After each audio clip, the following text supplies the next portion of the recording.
Hello and welcome to the channel. So we've got a Fender Blues Junior, and I know we've done a few of these, but so this one was bought brand new very recently. So we would assume that this is a Fender Blues Junior 4. I mean, the 4's been out a considerable amount of time now, but all the indications to this, despite being bought brand new, and the guy has bought this up for me to do some mods and stuff on, and it's brand new in the box. He's played it for 2 or 3 hours.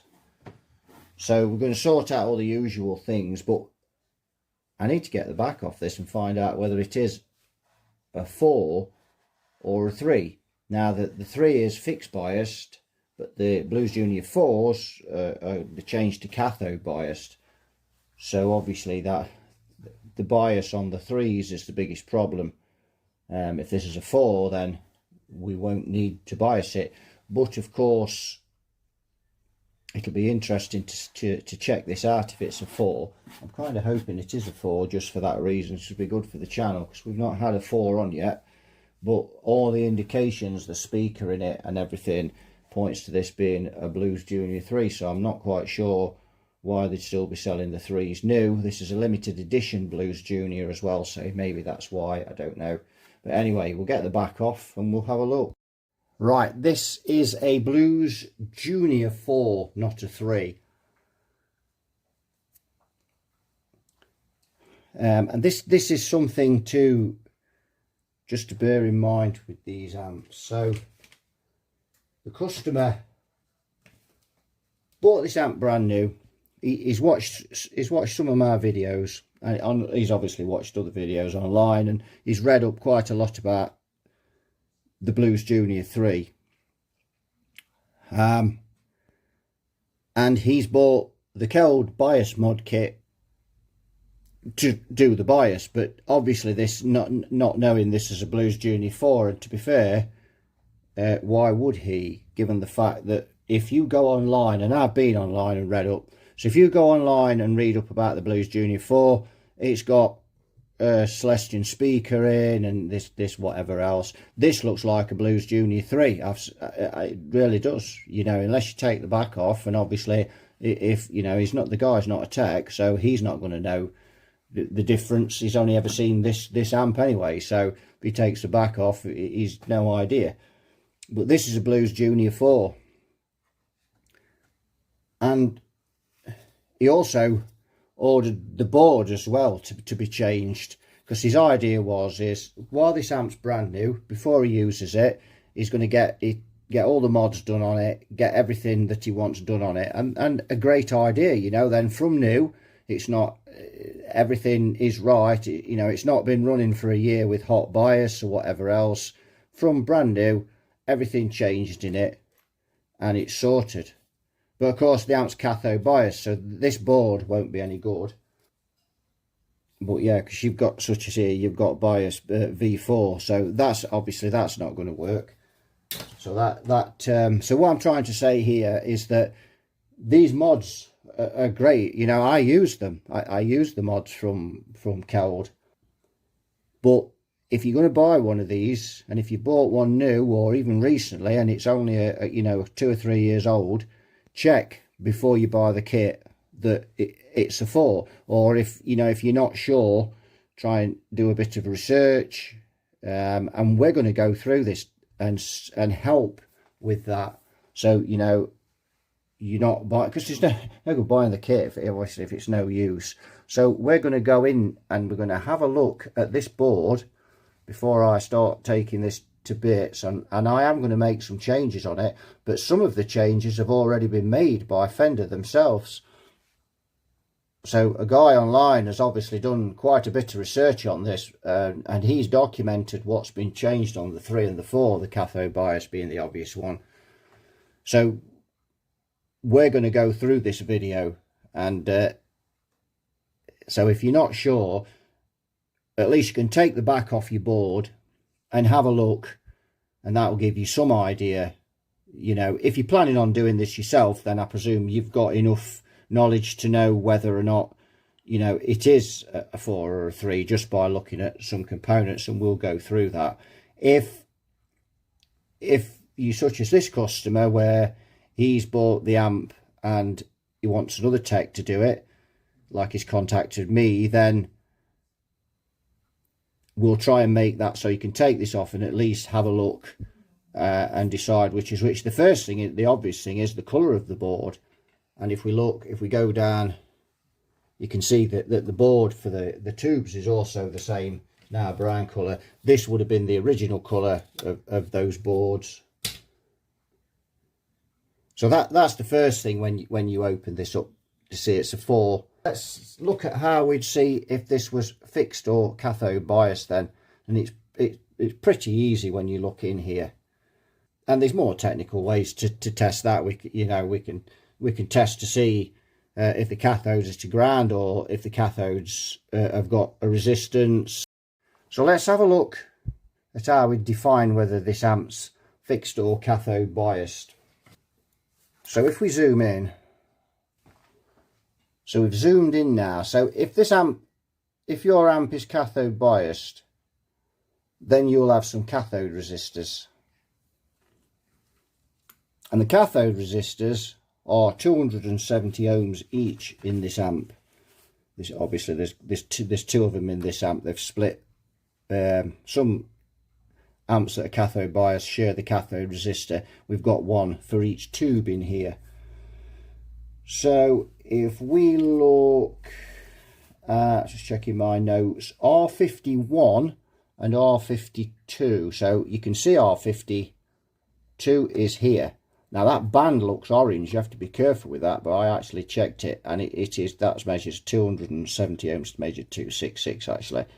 So that's a cathode resistor you've got there. So you can see that. We'll just back out to shade the. Now, if it's cathode biased, you'll have 2 cathode resistors, but you'll also have 2 bypass caps to go over those 270 ohm resistors, and they are 22 microfarad, and that is C10 and C33. So if we look here and here, that's C10 and C33. They're the bypass caps. They're 450 volts as well. I'm not sure why they do that. The other bias resistor, if I just flirt this up, sorry.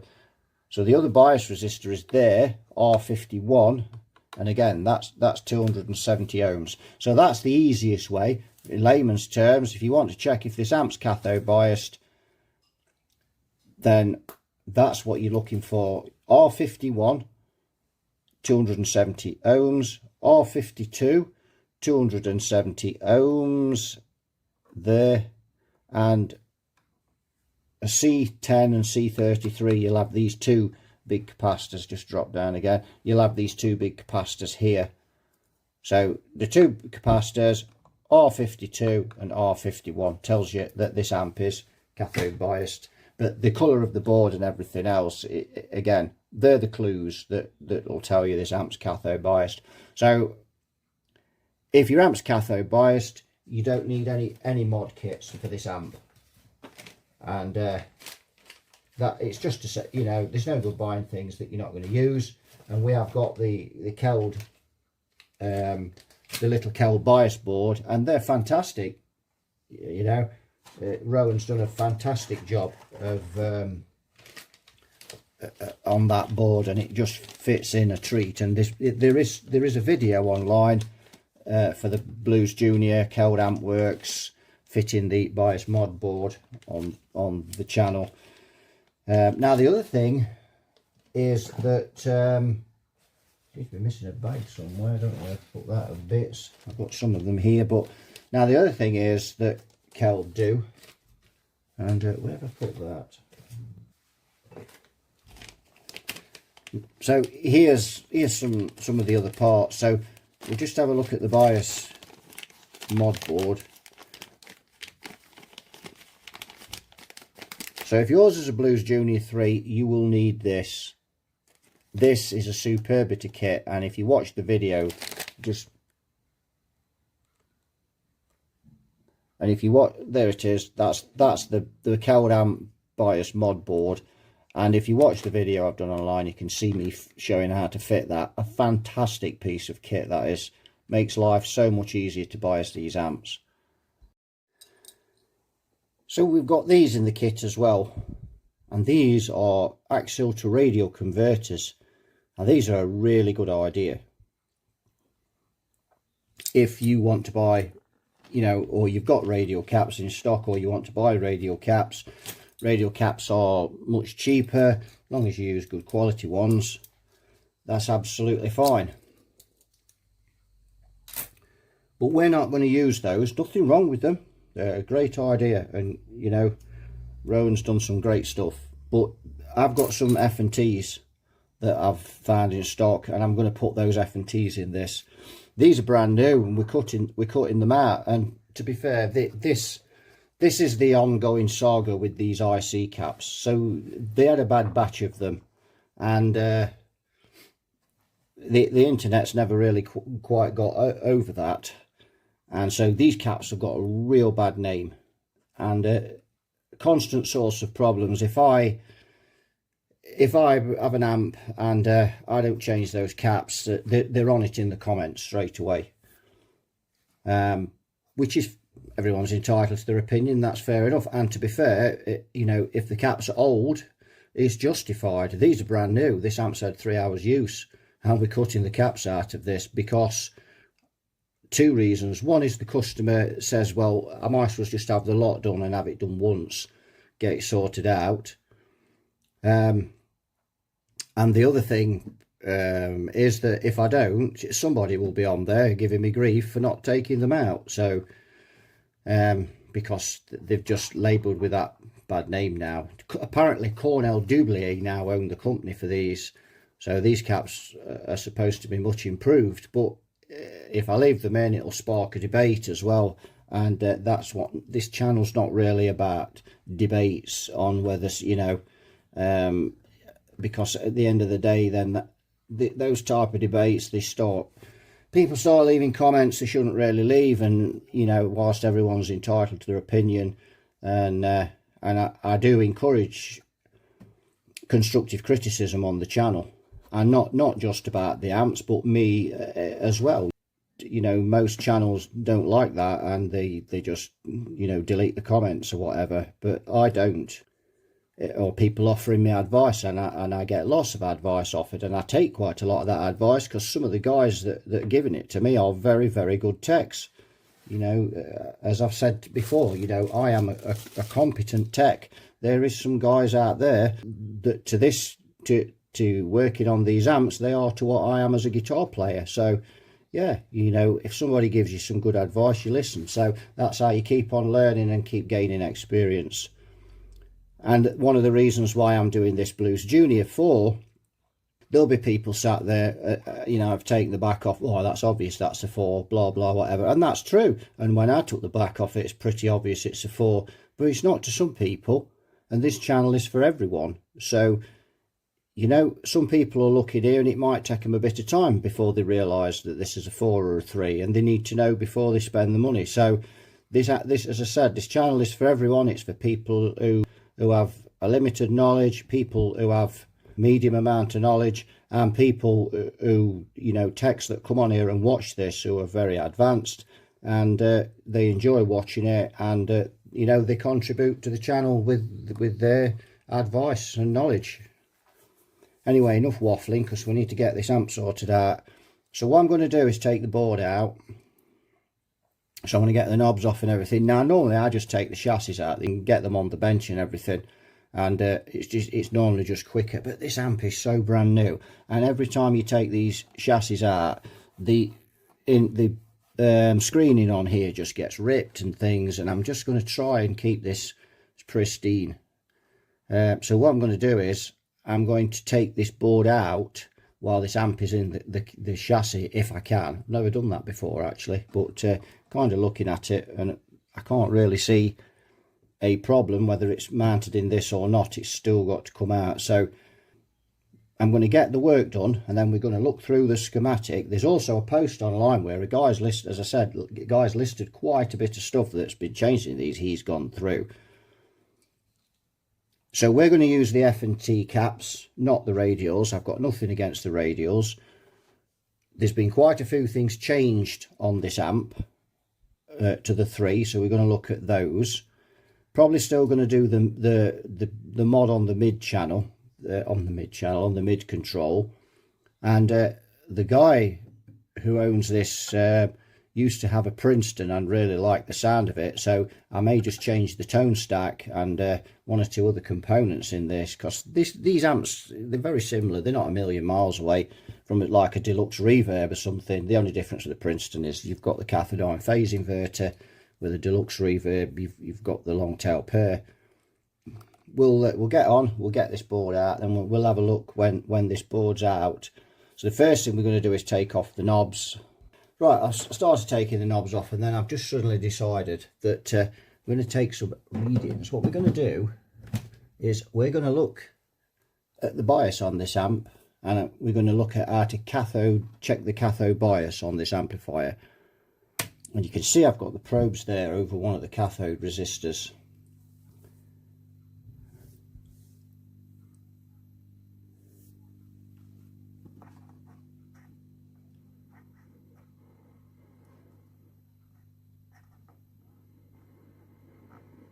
Oh, weird, listen to that frying.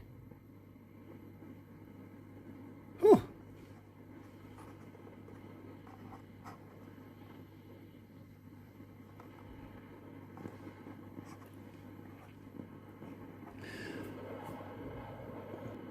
So if we look, we've got the probes on the cathode resistor there, and if we go up, we've got 10.73 volts drop on there. Now if we go back and have a look, whoops, oh, that seems to be quietening down now. If we go back, that cathode resistor is for the tube on the right, and this is quite easy to spot if you're doing this.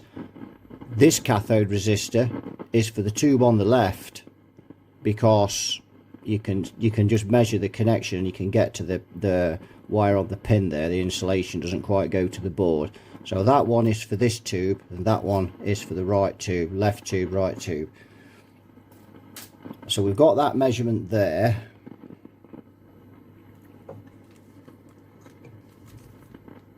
Of 10.5 volts. So we'll write that down. So just go in and check again. My word, that really is frying. 10.6 now. We'll just let the tubes warm up for a minute. Do you know, that could be a resistor, you know.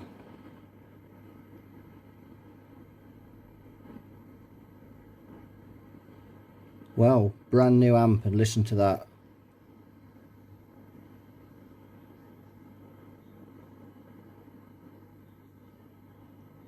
Yeah, so 10.59. Now the voltage we assume is set at 230 volts on here as well, which is another reason why I'm doing this. So we've got 10.58 volts drop. That's on the right tube. Wow, look at that. Let's just take these probes off very carefully. Let's take the other one off. Still frying. We're going to here. And then we're going to here. And now we're getting the reading on the left tube, which is 10.7. So virtually the same. Both these resistors are 266 ohms, both of them. So we've got 10.7 volts drop on there. Well, it's actually dropped now, but it's near enough. 10.7, near enough. That's just the mains fluctuating. Right, so that's that. We take these off. We're actually going to leave that one on. Now we need to, we've got the resistance we've got the value of the resistance there, and we've got the volts drop across each of the resistors. So now we have to take the plate voltage, plate to cathode. Remember, this amp's cathode biased amp, we don't take it plate to ground. Now that is pretty easy to do on this amp. I've left that probe on there because that's the cathode side of the cathode resistor. That's the ground side. So we don't want to measure from there. And then this one just goes onto the plate. Now here, this blue wire is the plate for this tube. So it's not like we've got to measure on the terminals there. And let's look for the other one. Red, blue, I think that's the other one, yeah. So let's just pop that on there. And we've got 319 there, 319. If I'm correct, if I put that on there to ground now, and we go back onto there, we should have 329, 330, that's correct, absolutely, 329 there. So if we look on the meter, there you've just seen what I've done. So now I'm on the ground side of the resistor. If we get the plate there, which is the red wire, 329. And if we go off here and go on to the cathode side of the resistor, and then we go in there, we've got 319. That's our 10.5, 10.6 volts drop off there. So now that's how you know you're on the cathode side. Now the plates are easy to find. So if we just go back, so the plates are easy to find on these amps because it's the spade terminals that don't have any insulation on them, which I've always found a bit odd, but it does make it easy for testing. So the red one is the left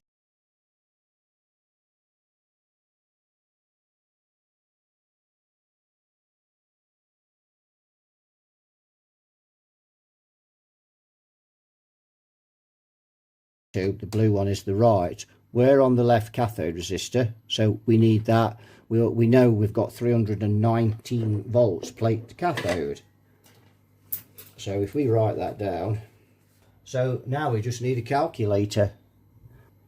So 10.7, we divide that by our 266, which is the value of the resistor. That gives us 40 milliamps. We'll take 5% off there for the screens.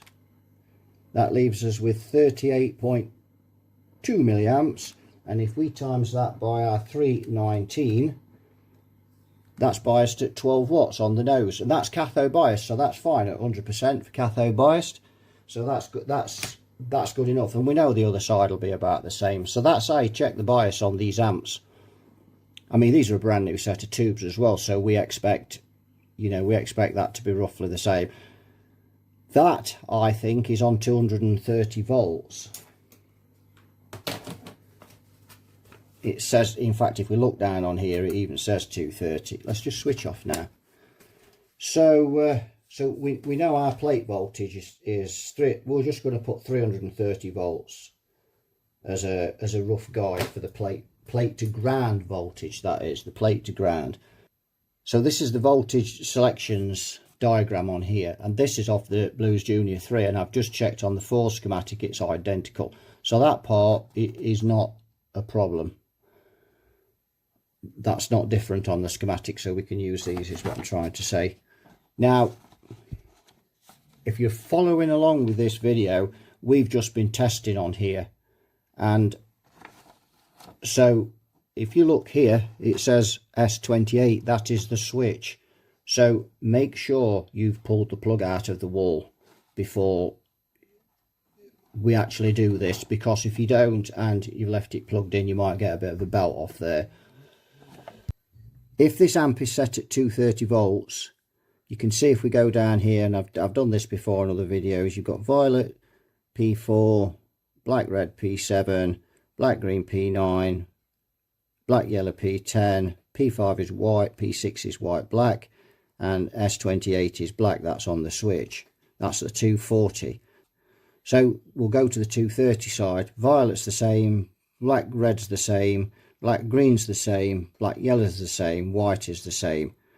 White black is now S28, and P5 is now black. So you can see that on the 240, that is the other way round. P6 is white black, and S28 is black on there. So P6 white black, S28 black, that's 240 volts, 230 volts, S28 is white black, and P6 is black. So first thing we head to is P6 then, if we look in here.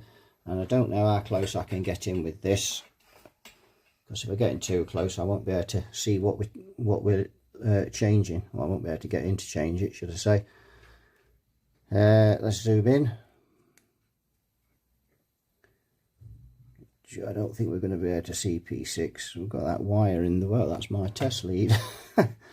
So if we look here, that is, and let me just put it on manual focus because that'll stop it from, that's it.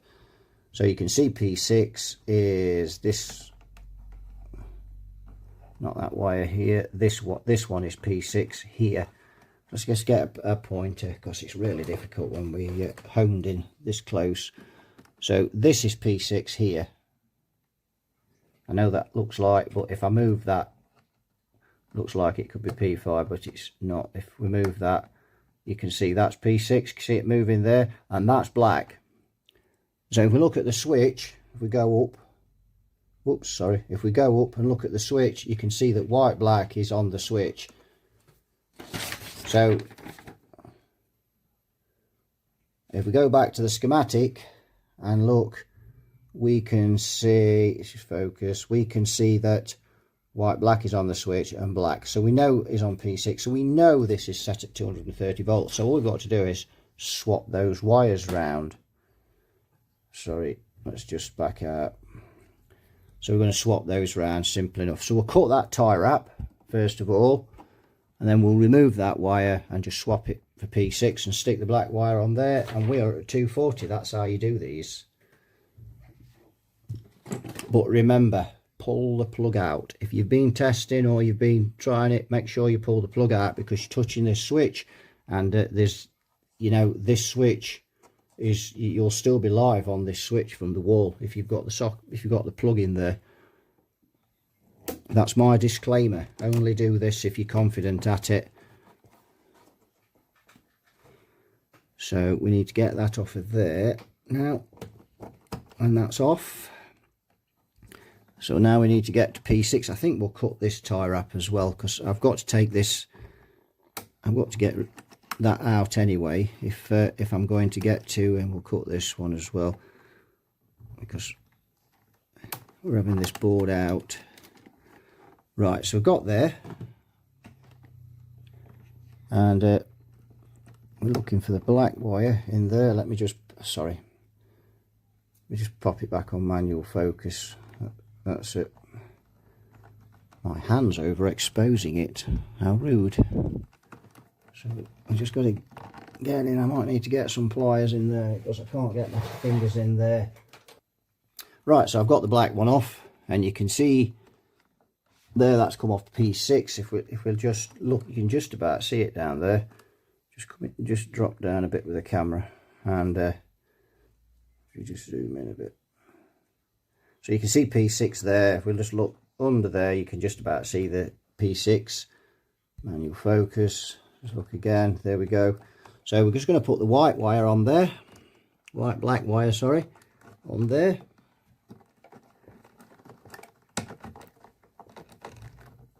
There we go. And we'll take this one and put this one on the switch. Like so. I also cut that. There was another tie wrap there. I've also cut that off as well. Made it easy to change those, and that's it. We've now changed this to 240. So if we zoom out, and if we go back to here, and we're better off putting it the right way up, it's easy to read.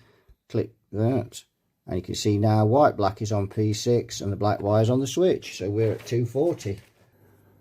Right, now let's take another reading of this cathode resistor on here.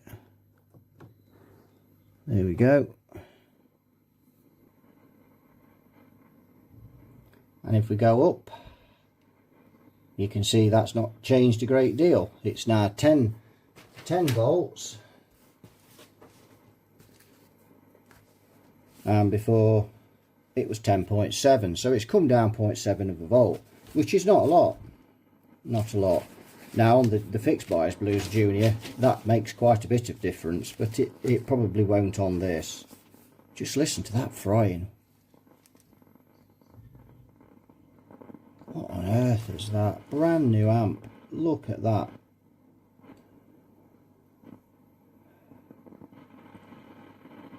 I think we better do some diagnosing on the preamp tubes first, hadn't we, before we take this board out. Because if I take this board out and put it back in and it's still frying, and that's a resistor. Ho ho.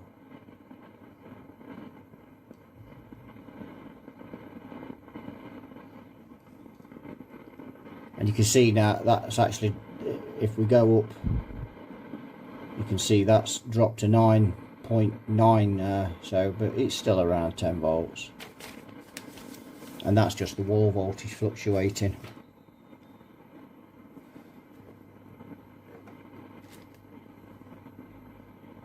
Wow. Right, let's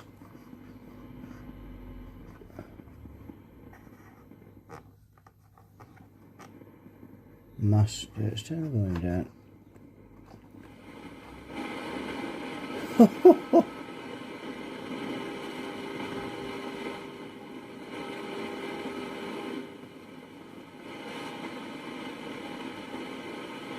Wow.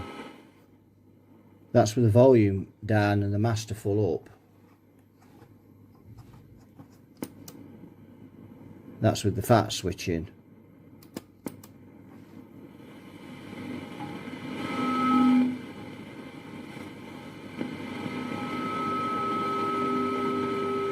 And that's when it turned up flat out, feeding back.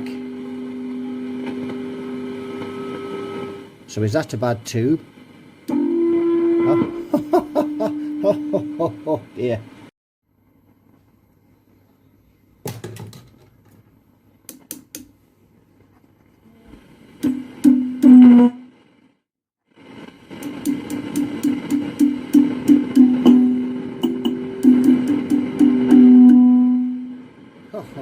Just listen to that. My days. Oh dear. Right, so anyway, we'll deal with that later. So we got 9.9 then across our resistor after we've set it to 240 volts. So let's just do some maths on that then. So 9.9 divided by 266 equals 37 milliamps. So let's take away the 5% for the screens. 35.3 milliamps. It was 38.2 milliamps it was before. Now it's 35.3. So you can see what changing that to 240 has done. That's took a, you know, dropped the bias. Now you can bias these tubes back to 100% if you want to, just by altering the bias resistors. But I don't see a lot of point in that unless it's gone down dramatically. So what we're going to do now is we're going to remove this clip from here. Remember, that's the cathode side, and we're going to go on to here again.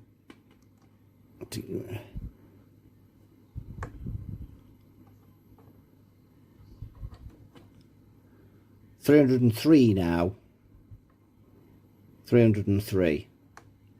So that's the plate to cathode voltage is 303.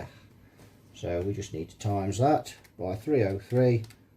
And now the tubes are down to 10.7 watts. You can see 10.7. They're perfectly acceptable for those. That's fine, 10.7. And the voltage on the wall has gone up since I took that 9.9 reading. So anywhere that'll get up to 240. It'll be up to 11 watts anyway, maybe a shade more. So that's absolutely fine. At 240, 242, that'll probably get up to 11ish. So we'll just, that's fine. So that's good. So the tubes will last a bit longer as well. So that's that taken care of. So now this problem, which we hadn't bargained for.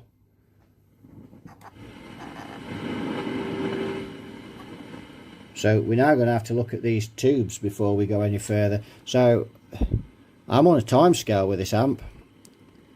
The guy has travelled up, and I can't remember where he's come from now, but it's a considerable distance. And his brother lives not far away from me, and the guy's staying with his brother for a couple of days while I sort this amp out, and for a day or two, and I haven't even got the board out yet. We've got problems, so I'm just going to remove that now because we don't need any test equipment anymore, so that's fine. Well, not at the moment.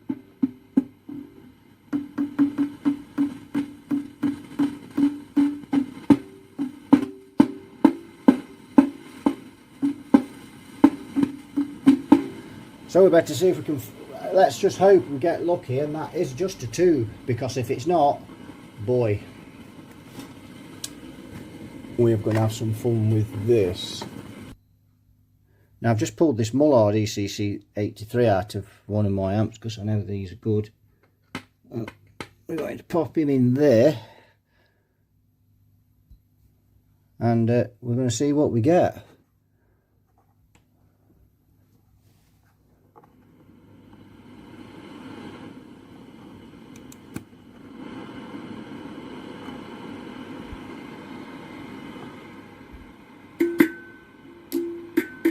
Well, that is microphone. They're nearly always are the Mullard tubes.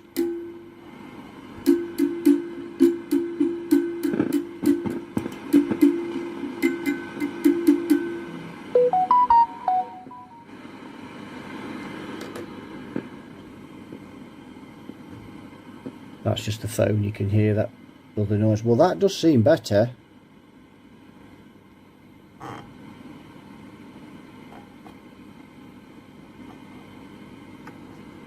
I have got the fat switch in as well there,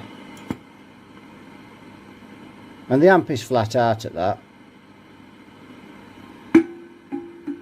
but that's stopped that problem, hasn't it? So let's put that tube back in again that we've just taken out. This nondescript, nothing written on that, I don't know. Plug it back in.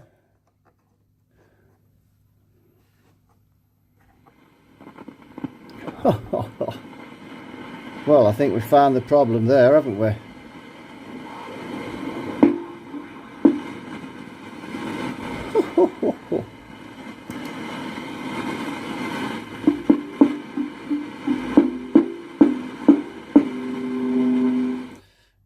Yes, I think we've found the problem there. Well, he's all over and he's not even started yet. That tube has had 3 hours use, and that's like Mrs. Blenkinsop's TV, I'm afraid. It's all over. Right, I've got the board out and kept it in the chassis this time. Kept the chassis in rather in the case. We've got the board out. So to get this board out, you need to cut all the tie wraps off down here. There's a tie wrap on these wires that come through from the output transformer. You need to cut that off. You need to remove this board here. Let's just go back a bit more. We're a bit penned in there with that in too close. You need to remove this board with for the speaker socket and the foot switch board there. That's removed. The pilot light has to come out as well. There's plenty of videos of me doing these. The only difference is I've took the chassis out on the others. So we're going to change these caps, and we're going to look at some mods in the tone stack. We're going to check the mid. We've got a mod to do on. We've got to be careful with these ribbons as well. We've got a mod to do on the mid control, and yeah, we'll see what other mods, and some of the mods that I do on these have been done. Some of the capacitors have been changed, so it's only a matter of changing anything that still I think is not right in there, and then we'll get this a bit nearer to the Princeton schematic. Not that it'll turn it into a Fender Princeton, but it'll be nearer that tone. Right, I shall start by getting these caps out. Right, we're going to have a look at this mid control. So 1, 2, 3, middle. 1, 2, 3. So just look on the top of the cabinet when you're doing this, just to make the middle is the third knob in. So we're going to mod this, and this gets rid of the boxy sound that these Blues Juniors have. So first thing we do is third one across. We need these two here, and what we're going to do is we're going to put some leaded solder on them, like so. We just put that on manual focus as well, otherwise it's a little bit overexposed. But we're having a bit of trouble with the lighting with these brown boards. They're very reflective. So the reason we've put that on there, just put a bit more on that one, is we're going to suck that off now, because we don't want to be mixing leaded with unleaded solder when we're soldering anything on. So now we're going to suck those off. Just clean the solder off. Oops, missed that time. Like so.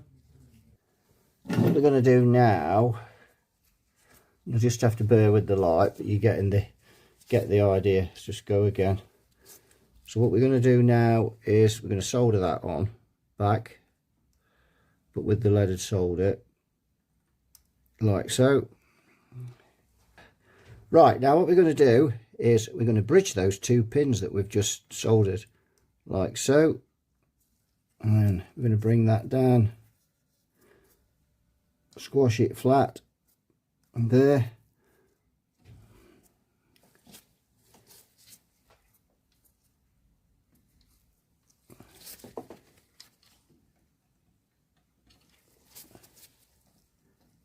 And it will get some more solder, and we'll just solder that. And you just do this try and do this in stages, because otherwise you'll end up with the other one unsoldered and then it'll drop off. Like so.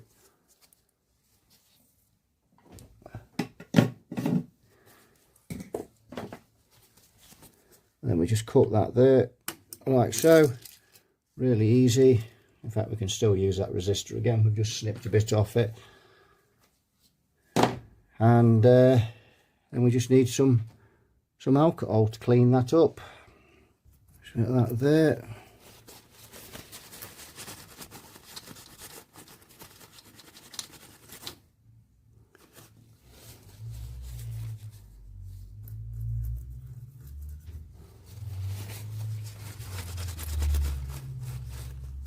There we go. And they are quite close together, these pins, when you're doing stuff like that. But yeah, that's fine. It's not shorted to that one. It looks close, but it's not. It's my eyes, and it probably looks close on the camera, but it's not. So yeah, so that's it. That's all you do. That makes your mod. You just bridge those together there, and that's done. That's how you do the middle mod on the Blues Juniors.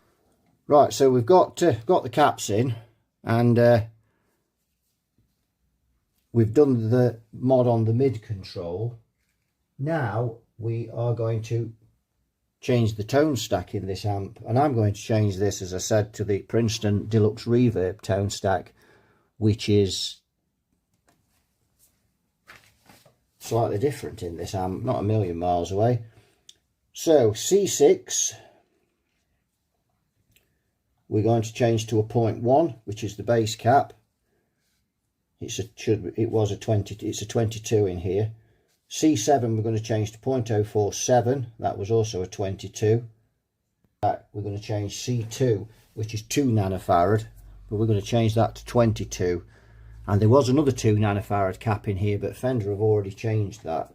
So they have some of these mods Fender have done, some they haven't done. So we're going to give this amp a nice rich tone, which is the idea. So we need to find those caps, and they're usually at the bottom there on the 3 boards. There's C2 there. You can't see that, can you? Just turn in a bit. There's C2, And there's that's C8, isn't it? That C8. Where's C7? Can't see that for the minute. Oh, there, look. Try looking near the controls, you plank. C7 and C6. That's another plank moment, and it's only Tuesday. Right, so we're going to change those 3 capacitors there next.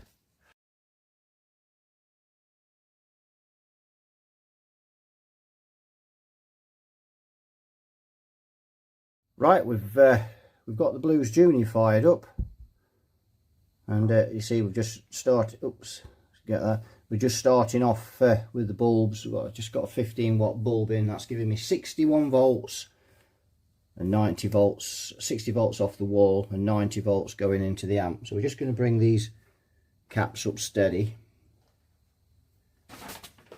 so we're not shocking them to life. So we'll go up to a 40 watt. Now that'll take us up. That's bringing the voltage up now. Can we see the pilot light? Yes, we can. And there's the signal generator. We've still got it on. We've still got it on two. Oh dear, what have I done there? We've still got it on 200 from last night. There we go. Yep.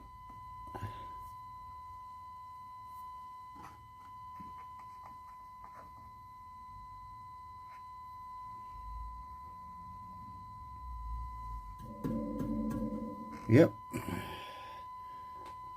He's looking pretty good. So we'll run this up first, and then I'll show you what what I've done in this amp. Right, that's looking okay on that 40 watt bellab. That's looking very good. Run those for a bit now. 40 watts. Let's go up to 100. There we go. 100 watt bulb. Should be fine now, and you can hear the volume swaging. So we've got 190 volts going in the amp, 243 volts on the plate. Don't worry about it saying minus, it's just the contacts are the other way around. Wrong way round, sorry. It reads the same. We're drawing 170 milliamps, which is fine. Still got my Mullard tube in there.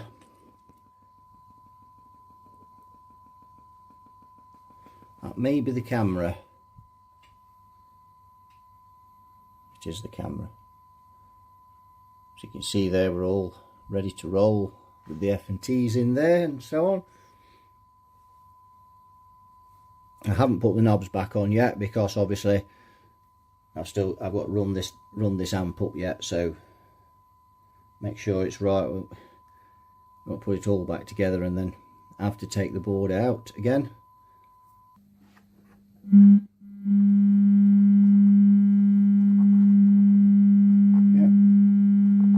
Bass works. Yep. Mid works. Fat switch works.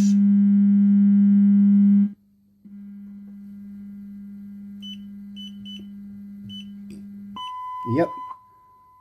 So that's all looking pretty good. Pretty good. So let's stick another bulb in. It's 140 there now. And that has got us up to 270 volts at 209 volts going in. 200 milliamps being drawn.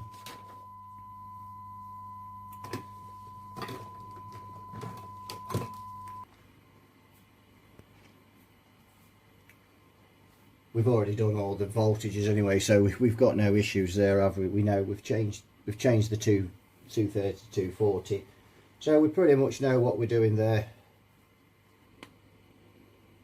281 we've got now. So I think we can come off the bulbs now. Yeah, we're off the bulbs. It's got 230, yeah, near enough 235 volts going in. Let's just check on here. 316 now. Yeah, that's right, about 315. Less the volts dropped, about 305, so it's a little bit over than what it was, but that could just be the wall voltage. Let's test across that resistor again.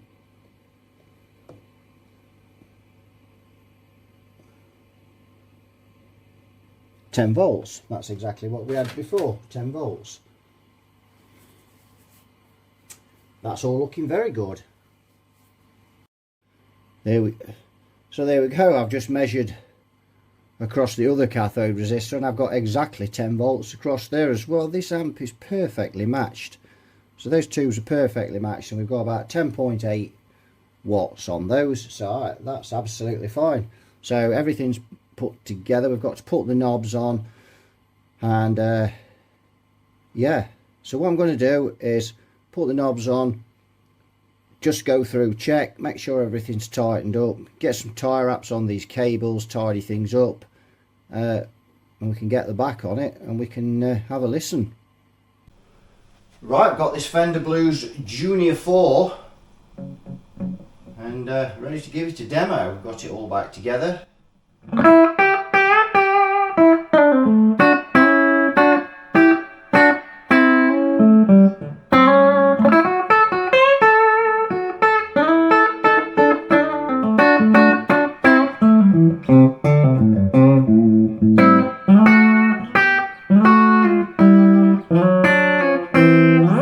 Notice we've got that real fat Fender sound now, more towards that Princeton sound really.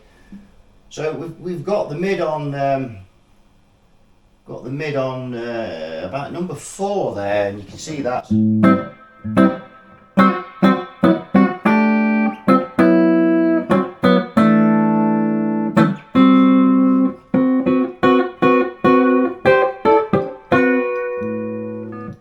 Sunglasses. Blind as a bat these days. Well, I am close vision.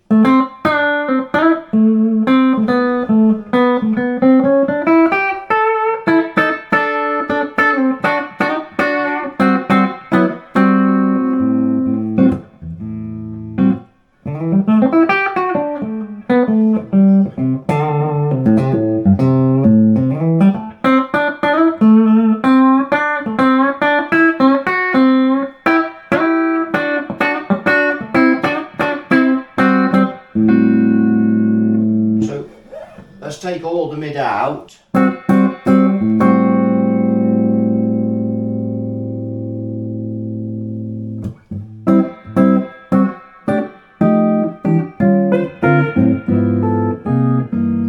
see, that really makes it a bit darker in sound.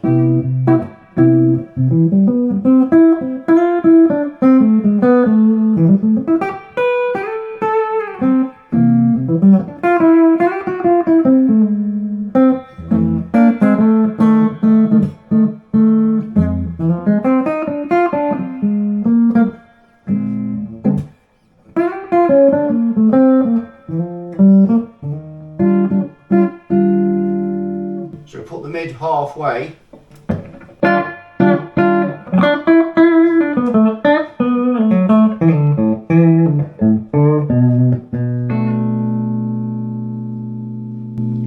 We've just got the treble on it. Let's put the treble up to about number 4.5 on the treble.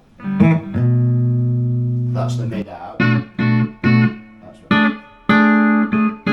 But yeah, if you turn all the treble out as well with the mid down, you can get quite a nice warm jazz tone there.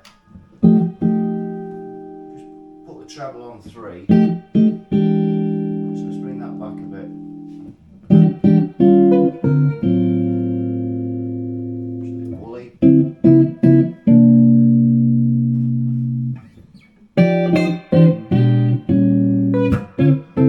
Oops.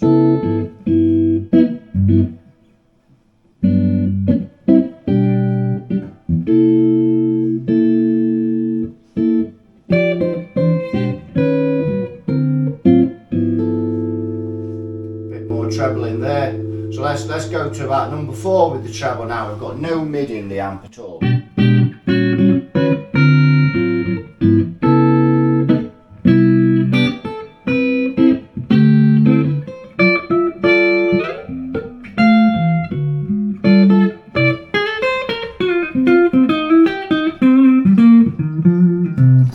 So we'll bring the mid up to about number 4.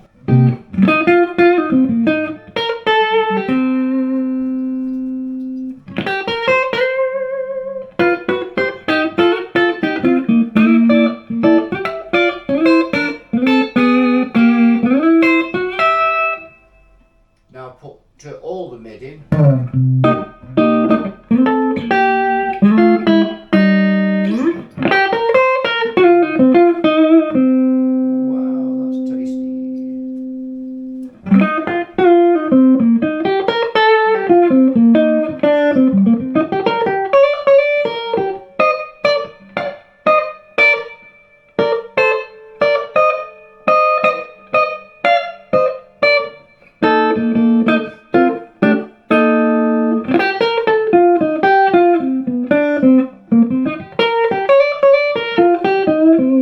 That sounds a bit more like a Fender amp.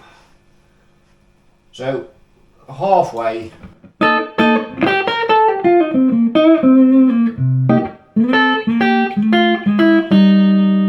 So all the boxiness almost, it's gone now. It's not, you know, that sounds. Whoops.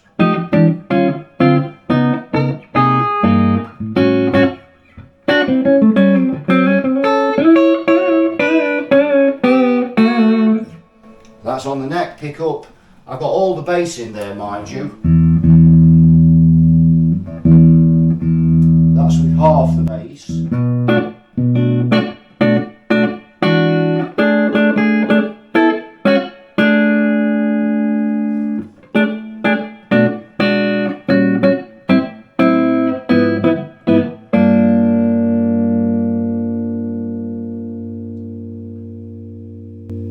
So if you want, you know, really number 8, once you get to number 8, you've got quite a nice.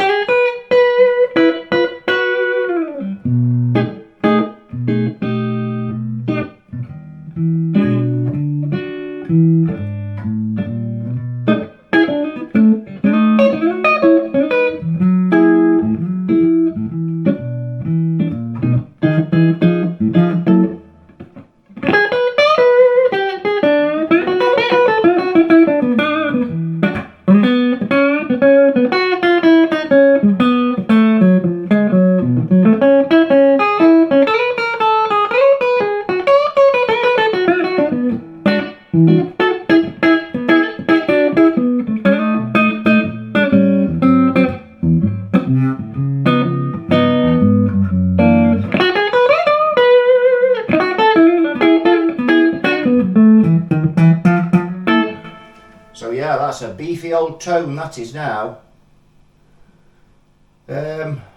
So full treble. There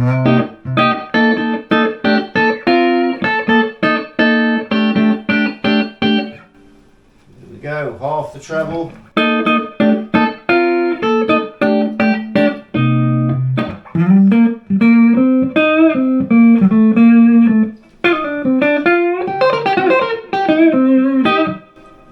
The reverb's on about number 3, and the reverb is a lot nicer now. That is really nice. The reverbs weren't as nice on the 3s, but they really have improved that. That's excellent. So let's hit the fat switch.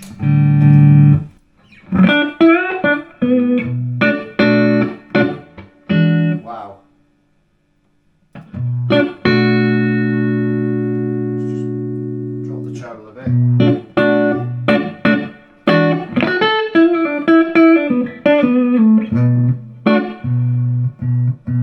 Something rattling in here.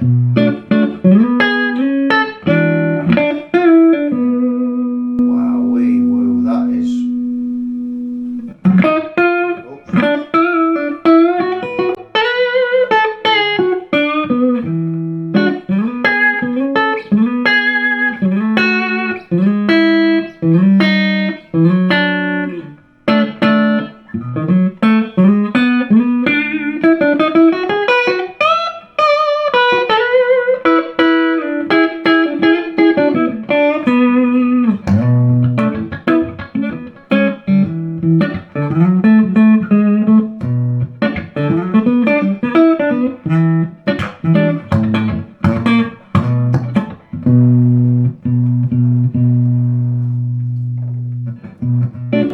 tackling everything in the room. So yes, that is rather tasty, that there with the fat switch. Now I've got the master up to about number 5 there, and I have got the volume down to about number 2. So now I'm going to bring up the volume and bring the master down with the fat switch in. Now one of the problems that these Blues Juniors had, the previous ones, was as soon as you started to turn the volume up, they weren't clean, you know, they'd begin to break. But this is a lot better. These have got a different output transformer on apparently as well. So I'm going to go up. Now bear in mind I'm using this in the house, so that's number 5 now on the volume with the fat switch in. So now I'm going to go up to number 6.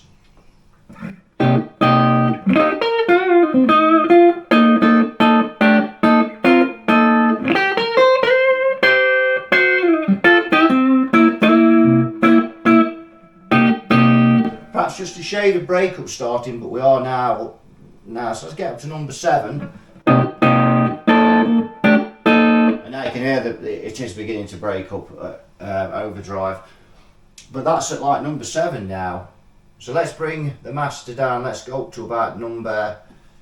Let's see what. And the overdrives have never been great on these amps, to be fair. They just haven't. Let's bang some more treble in. So get the treble on about number 8. Let's get that mid down now.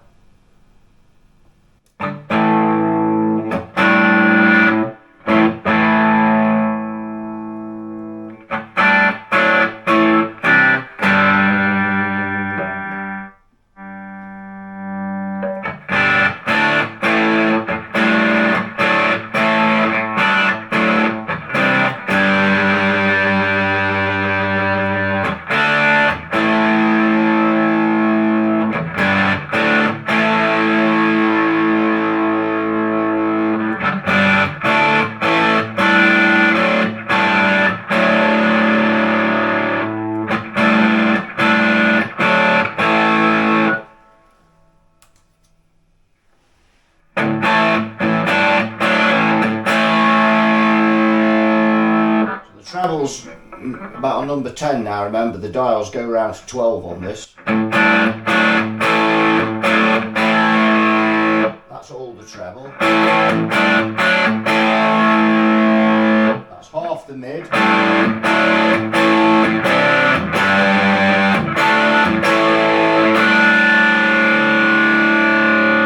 That's about number 8 on the mid.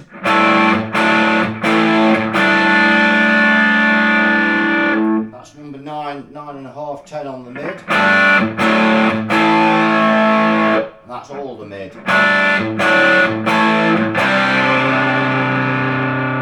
That's no mid.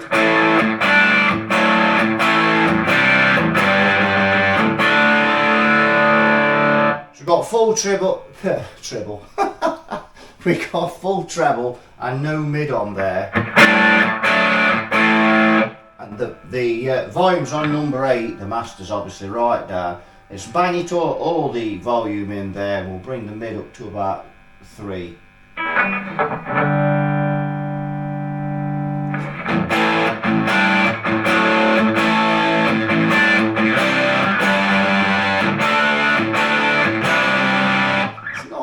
It's not bad, it's a lot better than they used to be. And obviously the mods that I've done.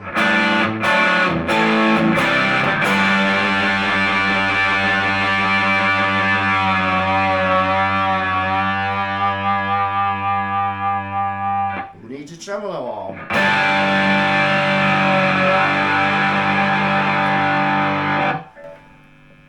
So yeah, that's an improvement as well on there. And to be fair, because I've done this as more of a Princeton spec, I've put 0.1 coupling caps to the output tubes in this, which obviously is never great for overdrive.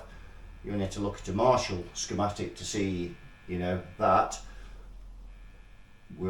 This had 22s in it before, but as I say, with 22 nanofarad, caps in. We've got 100 nanofarad on the going to the output tubes now.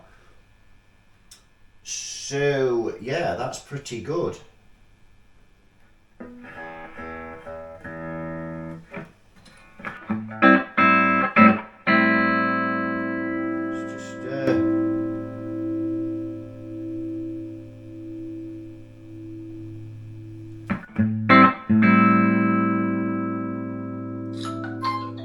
So very bright.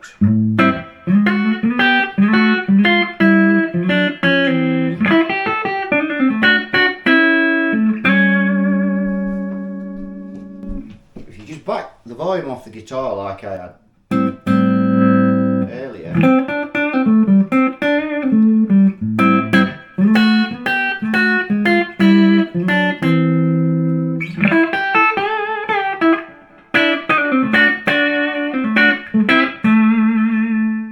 this thing is loud as well, you know. It's take the fat switch out now.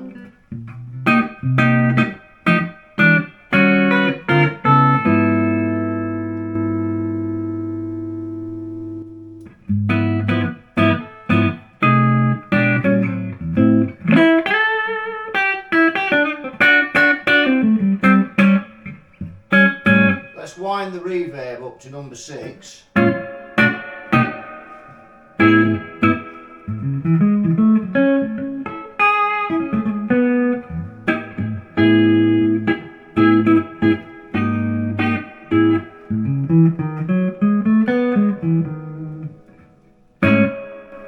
So yeah, it gets a little muddy when it gets up there, but if, number 3,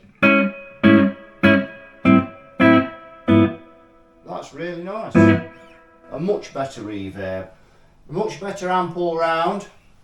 So Fender have made some big improvements on this Blues Junior 4, and really if you've got one of these in the UK or you're thinking of buying one new, get your voltage changed over, and all the biasing problems are solved with that. You know, cathode bias, I prefer cathode bias amps, I just do, I always have done. So I see that as a massive improvement. That, I mean, I've been running this amp for a good while now. I've got my hand on the back and the grill's lukewarm, so it's not even, it's, you know, it's running nice and cool. Yeah, a big improvement. The reverb's a big improvement in my opinion. Let me know what you think about the reverb in the comments. Obviously I've done the mods on it, so we still had that bit of a boxy mid thing, which has always been a problem with them, but that little mod up that we did on the mid controls got rid of that. So we'll go through the schematic.